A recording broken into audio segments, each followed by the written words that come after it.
Salut, moi c'est Loïc et je suis fou de cuisine. Je vous propose des recettes faciles, savoureuses et toujours dans la bonne humeur. Bienvenue dans ma cuisine. Bienvenue tout le monde dans Food Cuisine. Aujourd'hui au menu, une boîte de tranches d'ananas. Voilà, c'est tout pour aujourd'hui. Bon appétit. Non, c'est pas vrai. Je vais utiliser ces tranches d'ananas pour faire un délicieux poulet sauce aigre douce avec un petit peu d'ananas, des poivrons, un joli riz basmati et bien sûr les beignets de poulet. Ils vont être bien croustillants à l'extérieur avec un petit peu de sésame. Je vais commencer par utiliser le sirop de conservation des ananas. Ça va être la base de la sauce aigre douce. 200 g de sirop d'ananas.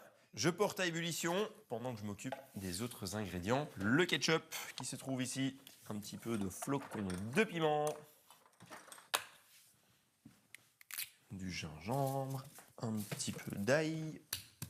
La gousse d'ail, je vais simplement l'éplucher pour après la retirer facilement. Juste 2-3 incisions, comme ça le parfum de l'ail peut bien se diffuser. Un pouce de gingembre, juste avec quelques incisions.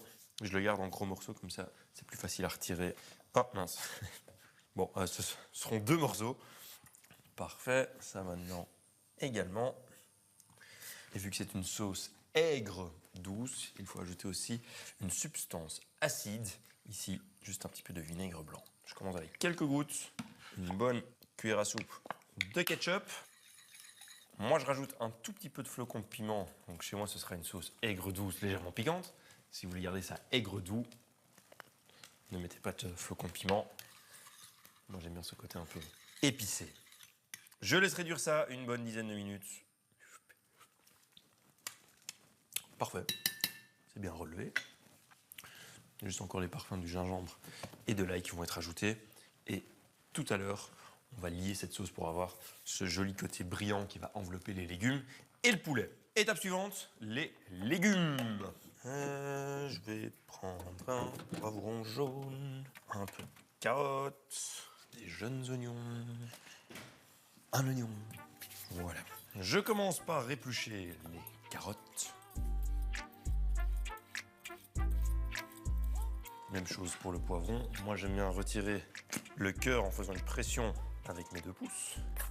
Ouvrir de cette façon. Et puis, enlever ce qu'il y a à l'intérieur. Juste encore 2-3 petits morceaux qui restent. Ça, je garde.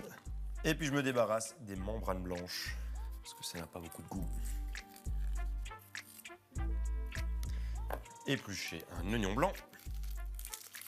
Les jeunes oignons, ça, ce sera pour la décoration. Fin de recette. Je mets déjà une grande poêle à chauffer. Ici, j'ai un autre poêlon avec un petit peu d'huile à frire. Ça, ce sera pour les beignets de poulet. Donc, ici, pour les légumes, je préchauffe ça à feu vif avec un filet d'huile de tournesol. Et les légumes, je les coupe grossièrement. Même chose pour le poivron jaune. Et l'oignon blanc. Également, je saisis le tout dans la poêle. Ça, je vais cuire pendant 10 bonnes minutes à feu vif. Si ça va trop fort, baissez un peu le feu, feu moyen. Faut pas que ça prenne trop de couleur, juste pour cuire simplement les légumes. Étape suivante, le poulet.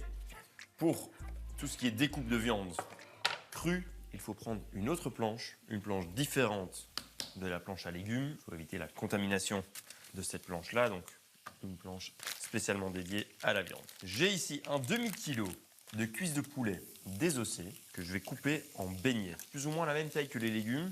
Ça, c'est un peu grand. Donc, je vais peut-être refaire une découpe comme ceci. Un petit peu la taille des nuggets. Et je fais ça pour toutes les cuisses désossées. Pas oublier de se laver les mains. Il est temps de passer à la cuisson du poulet. Pour ça, je vais prendre une petite grille de réception. Ça, je vais utiliser quand le poulet sera cuit. Et puis, un saladier pour paner le poulet. Et pour donc paner le poulet, je vais d'abord le parsemer de graines de sésame, l'équivalent d'une cuillère à soupe, une bonne pincée de sel, un petit peu de sel ici, qui va rejoindre les légumes. Et puis un petit peu de fécule de maïs pour envelopper chaque morceau de poulet. Il faut juste bien faire en sorte que ça ne colle pas, que ça ne devienne pas un tout gros beignet. Donc juste veiller à ce que chaque morceau de poulet soit enrobé de sésame et de fécule de maïs. Et puis ici, c'est de l'huile à frire, de l'huile neutre, de tournesol qui a été préchauffée. Et là, je vais juste faire un petit contrôle de température. Là, ça commence à frire immédiatement. Je peux passer à la cuisson. Attention à ne pas trop remplir le poêlon. C'est mieux de le faire en 2 fois si vous n'avez pas assez de place. Dernière chose à faire, c'est le riz. Je vais utiliser un riz basmati que j'ai mis là-bas. Voilà. Vu que je cuisine pour 4 personnes, je vais prendre 100 g de riz par personne. C'est une généreuse portion. Mais c'est toujours bien d'avoir un petit peu de riz blanc s'il y en a trop. Vous pouvez garder ça pour faire un riz sauté le lendemain par exemple. 400 g de riz. Moi, ce que j'aime bien faire, c'est de mettre le riz sur la balance. Là, j'ai mis la balance à 0. Et puis, je rince le riz à l'eau froide. Vraiment convenablement. Changer l'eau 2-3 fois jusqu'à ce que ça devienne un petit peu plus clair. Lavage numéro 1. Lavage numéro 2. 3e fois. Puis, je mets le riz tout juste sous eau. Je pèse. Et là, ma balance m'indique 305 g. Ça veut dire que en plus du riz, il y a déjà 300 g d'eau. Et au total, il faut la même quantité d'eau, voilà, plus ce que j'appelle un petit chouïa. Et un chouïa, c'est quoi? C'est ça. Voilà. C'est pour l'évaporation. Vu que le riz va cuire, il y a toujours un petit peu d'évaporation qui va partir. Et en soi, avec ce petit chouïa d'eau en plus, va faire en sorte que le riz ne va pas être trop sec. Donc, juste comme ça, très très simple. Une petite pincée de sel. Porter le riz à ébullition. Le gingembre et l'ail, ils ont fait leur boulot dans la sauce. On va peut-être parfumer le riz également avec le gingembre et l'ail. Car rien ne se perd, tout se récupère. Je porte à ébullition 2-3 morceaux de poulet qui peuvent être retournés. Le riz commence à bouillir. Donc, ce que je vais faire, c'est recouvrir le riz d'abord avec un tissu de cuisine propre, le couvercle et le tissu de cuisine va faire en sorte que ce qui va être évaporé va être gardé un petit peu dans la casserole. Comme ça, on va éviter d'avoir trop d'évaporation et perdre trop d'eau. Dès que ça bout, que j'ai mis le couvercle, je baisse le feu, je mets ça à feu tout doux et je compte 10 minutes de cuisson à feu donc tout doux. Le poulet, enfin la première partie du poulet, ça a l'air d'être cuit, bien croustillant. Ça, c'est ce qu'il faut, hein. Bien coloré. Attention aussi à bien cuire le poulet totalement, ne le sortez pas trop tôt. Et puis, la deuxième partie du poulet. Attention aussi à bien séparer les ustensiles de cuisine. Les baguettes ont servi à prendre le poulet cru. Donc pour sortir le poulet cuit, il faut un autre ustensile.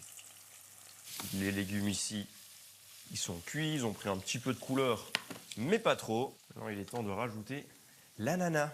Pour un poulet aigre doux, il faut évidemment des petits morceaux d'ananas. Donc, il y a encore un petit peu de sirop qui sort. Allez, ouais, voilà. La tour de Pise de l'ananas. Coupé grossièrement. Donc je fais d'abord une incision comme ceci. Encore une comme ça. Oh, ça va tomber. Ah, dommage. Je voulais que ça reste debout, mais ça n'a pas fonctionné. J'ajoute ça au dernier moment aux légumes. La deuxième cuisson de poulet est prête. Mais le riz est cuit. Donc ce qu'il faut faire, c'est éteindre le riz, ne pas y toucher, je le mets juste comme ça sur le côté, ne pas ouvrir le couvercle, ça va continuer de cuire tranquillement. Je vais terminer le reste de la recette en retirant d'abord les beignets de poulet croustillants. Écoutez-moi ça.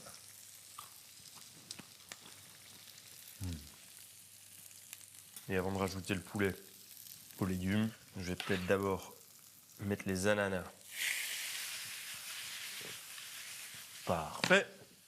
Je rajoute la sauce aigre douce qui a bien réduit, qui est bien concentrée.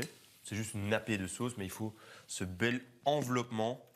Et ça, je vais faire avec un petit peu de fécule de maïs. Donc, je prends le poêlon dans lequel je mets un petit peu d'eau, de la fécule de maïs pour la liaison. Je dirais l'équivalent de 100 ml d'eau pour une cuillère à soupe de fécule de maïs. Donc ça va lier le liquide, qui est donc la sauce et le jus des légumes et de l'ananas. Et là, ça donne une belle sauce qui enrobe tous les légumes, ainsi que les beignets de poulet. Mais en soi, il faut juste donner un petit coup de chaud pour que la sauce enveloppe bien les beignets, les légumes. Et si c'est encore un petit peu trop liquide, rajoutez encore un tout petit peu de fécule.